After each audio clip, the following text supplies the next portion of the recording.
All right, everybody, welcome back. We are jumping into a deep dive today, and I think this is going to be really exciting because we're going to be talking about upgrading our brains. Ooh, brain upgrades. Brain upgrades, exactly. So we're looking at this piece called 30 Plus Brain Upgrade, 10 Must-Know Methods.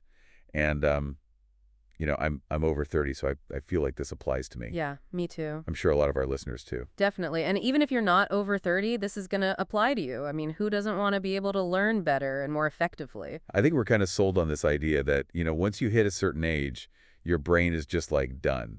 You can't learn anything new. Yeah, you're over the pill. Yeah, and this piece really debunks that myth right off the bat. Yeah.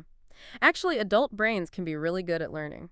So, like, how does that work? What's going on in our brains that makes us, good learners even as adults? Well, when we were kids, we could just cram information in and... Note memorization. Yeah, exactly. But when you get older, that doesn't work quite so well. You gotta do something else. Yeah.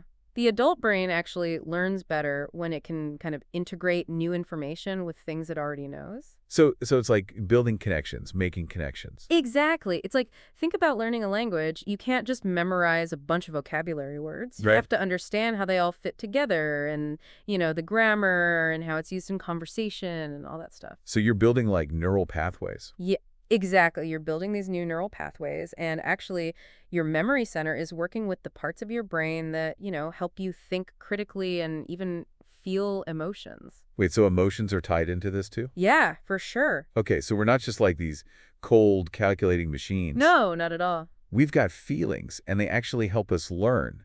This is kind of blowing my mind a little bit. I know. It's pretty amazing. And it actually makes a lot of sense because, think about it. If you're learning about something that you're really passionate about, Yep. you're going to remember it better because you have all these emotions tied to it. Yeah. Like, I could tell you exactly where I was when I, heard about, I don't know, some major event that happened, but good luck asking me what I had for lunch 3 Tuesdays ago. Right, exactly. And the piece talks about neuroplasticity. Neuroplasticity. Yes, this is the brain's ability to basically rewire itself. So it's not like a static thing. No, it's constantly changing and adapting. So even if we haven't been the best learners up until now, It's never too late to start. It's like instead of just driving on the same highway in your brain every day, yeah. you can build new roads and explore new routes. So it's not that we can't learn new things. It's just maybe those roads are a little overgrown and we got to kind of clear them out. Exactly. And the more you use those new roads, the stronger they get. Okay, so we've got these brains that are adaptable and, emotions help us learn. But how do we actually put this into practice? Like, what are some things that we can do to really upgrade our brains? Yeah, so the piece talks about a few different methods.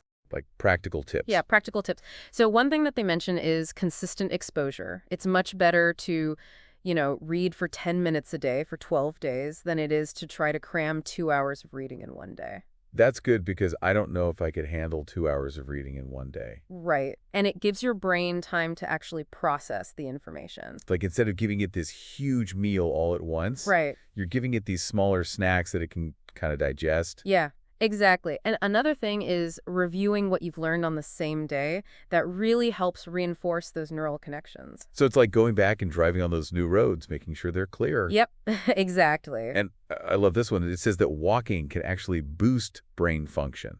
It's true. When you walk, you get your blood flowing, Yeah. and that these more oxygen is getting to your brain. So maybe next time I'm like stuck on a problem, I should just go for a walk. Yeah, that's a great idea. Just let your brain work its magic. Oh, and speaking of magic, what about that 75-hour rule? Oh, yeah, that's important. It takes around 75 hours for your brain to become really efficient with new information. So we got to be patient. Yeah, we got to be patient. We got to stick with it. Okay, so it's a marathon, not a sprint. Exactly. But you know what else I found really interesting? The article talks about how deadlines can actually be helpful. I know, right? We usually think of deadlines as a bad thing. Yeah, stressful. Stressful, but they actually can be a really good motivator. So how do deadlines help our brains? Well, when you have a deadline, it activates your hippocampus. That's the part of your brain that's responsible for memory formation. So it's like our brain knows, okay, we got to get this done. Let's kick it into gear. Exactly. So setting realistic deadlines for yourself can be a great way to kind of boost your learning. And when we're working towards those deadlines, what's like the ideal work time? Yeah, so the article recommends working in focused sessions of about 20 to 50 minutes. 20 to 50 minutes. Okay, I can do that. Yeah, that's like the sweet spot for your brain. So it sounds like upgrading our brain power isn't about like, some magic pill or anything. Right. It's about understanding how our brains work, and then just applying these simple strategies. Yeah, like being consistent, making emotional connections, setting deadlines, taking breaks to move your body. All stuff that we can do. Yeah, and it's empowering to know that we have so much control over our brain power. I think that's a great takeaway. And before we go, here's something to think about. If our brains are so adaptable and we're capable of continuous learning, is there a skill that you've always wanted to learn, but maybe you thought you couldn't? Maybe it's time to dust off that old dream and give it a try. Thanks for joining us on this deep dive. Absolutely. We'll see you next See time. you later.